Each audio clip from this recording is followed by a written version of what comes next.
Let's review the steps for publishing your book.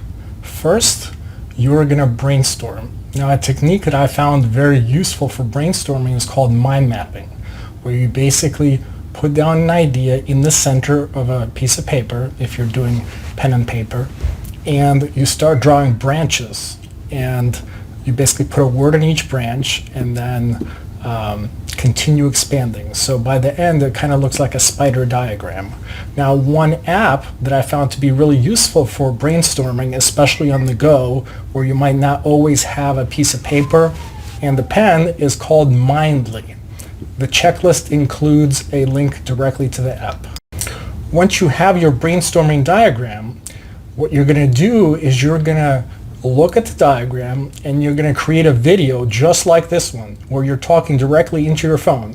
And you can create several videos. There's no need to do it all at once. But the idea is you're going to create as many videos as you want, where you're speaking in chunks of 2 minutes, 3 minutes, 4 minutes, maybe 10 minutes at a time, where you are basically expanding on your brainstorming diagram. And you're going to speak this into your phone using just the regular video feature. And this way you should end up with anywhere between maybe 30 to 60 minutes of video, obviously including the audio, where you're speaking to your brainstorming diagram. Now, the next step is the one that's going to save you a tremendous amount of time. Once you have the 1 hour or so of audio in the form of videos on your phone, you are going to go on Fiverr, which is a website where the rest of your team awaits. These are people that at a very inexpensive rate will help you get your ideas into a published book. So for this step, you're going to use a transcriber. Now, I've already done this myself, so I have the specific person listed directly in the checklist. So you know exactly who to go and what gig to subscribe for. It roughly comes out to, I'd say, maybe $1 per minute. But so you're going to send the videos you recorded to this person, and in exchange, they'll give you back a Word document or a text file containing the first draft of your book. Once you have the first draft of your book, what I recommend doing is reaching out to somebody that comes up with a catchy book title. Now, you can certainly make up your own book titles, but why not pay somebody $20 to give you back 5 or 6 great choices where you get the book title and the subtitle to go along with it. And again, I've included a direct link to the person I've been using for my books in the checklist. Now, the next 2 steps are kind of interchangeable, but while you're on Fiverr, you can use a graphics editor to give you a really nice book cover. I cannot stress how important this is, because you want somebody scrolling on Amazon to be able to see what your book looks like, and or when you're handing out copies, you want it to look professional.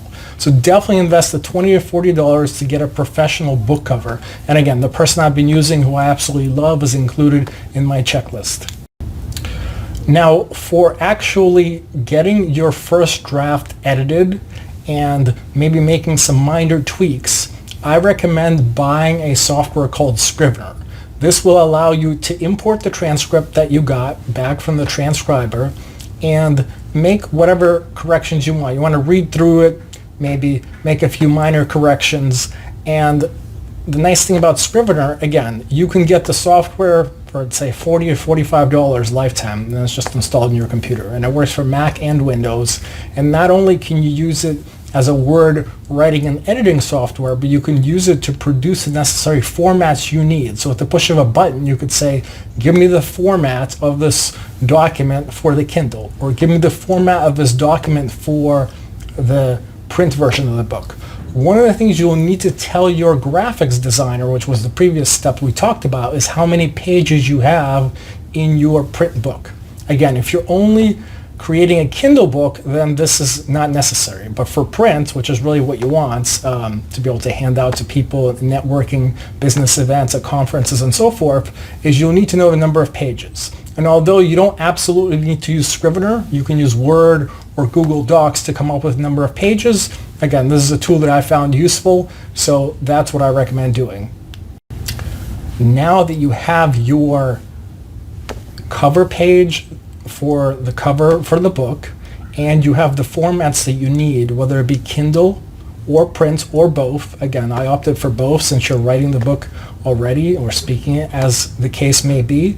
You might as well maximize the use. One of the things I like about Kindle is that you can include hyperlinks. And again, this is one of the things that I do in Scrivener, is I insert hyperlinks to various things and so forth. But if you're doing a print book, then you can basically just have the print book to hand out to people, so it works out great. So the point being is, once you have the proper formats, as you can get out of Scrivener or pay experts on Fiverr to get you the proper format. You'll know the number of pages and so forth. So once you got the formats, all you got to do is go into Amazon Kindle Direct Publishing.